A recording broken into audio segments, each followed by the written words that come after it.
Hey Andrea, I'm taking a look at your paper right now. So far your APA looks good, which I expect from you. Couple things. Your in-text citations, if it's a direct quote, you need to put the page number, so comma, P, and then whatever page that's from. It's probably like 740 something, whatever it is. So make sure you put the page number in. Another thing is you don't put a period here. It's just after the parenthetical citation right there. Let's see if I see anything else. But your headers, everything, that looks good. And then you need to add your references, right? So make sure you have that in there from, I don't see it. And for this one, don't forget there's a DOI. Take a look on the last page. There's that digital object identifier, so make sure you include that in the reference entry. Let's see, the paper itself. Let's take a look. Me Freeman is an associate professor of surgery at the University. She's also an academic transplant surgeon with 15 years of experience. Her article, okay. The title of articles are in quotation marks, and do not put capital letters for live, organ, everything, just for the first P.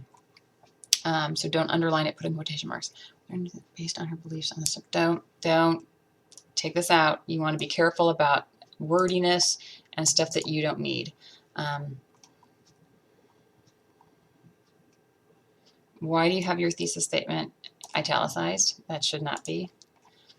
Proved her point that living organ donation should be legalized based on her strong use of rhetorical strategies. Okay. She's not having it legalized based on her strategies. She successfully proved her point based on her strategy. You might want to say Emil Friedman, through her strong use of rhetorical strategies, and you don't have to put both and writing techniques, just rhetorical strategies is fine.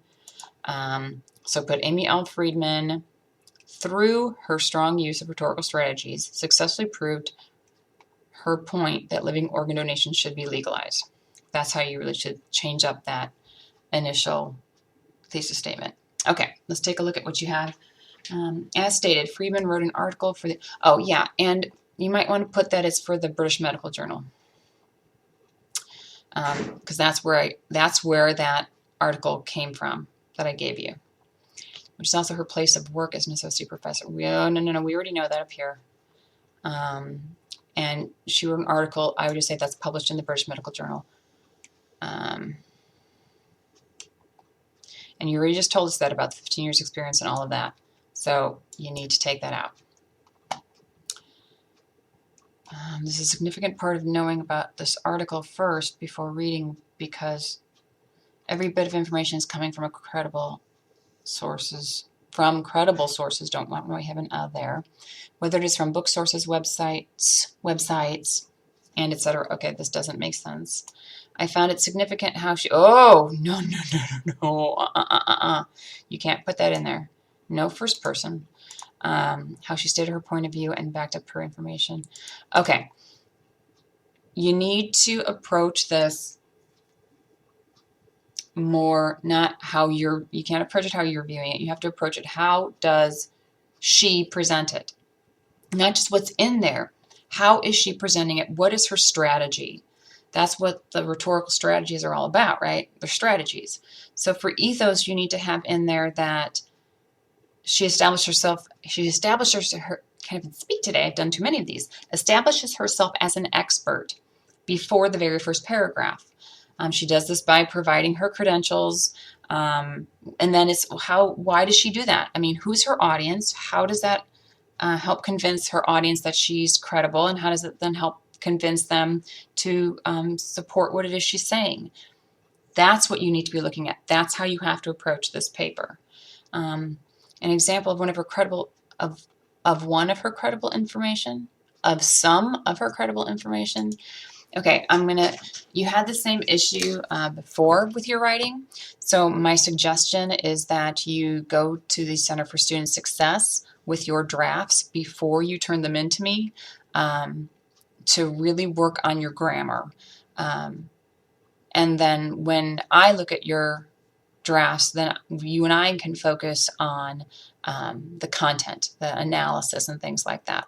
So I really do suggest that for every one of your papers, before you turn in your first draft, that you go see the Center for Student Success to get some assistance. It also would be a good idea if you made standing appointments with me to come see me to help you with your drafts. I think you'll get more benefit out of that than me trying to give you just some feedback like this on your paper.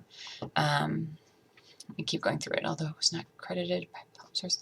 Oh, see, I do believe that this, see, you need to take that out. And you know better than that. I've had you in class. I know you know not to do this. So we need to work on this. In fact, I would suggest that I'm willing to give you an extension on this paper, a few extra days if you're willing to come in and see me on Monday or Tuesday of this coming week.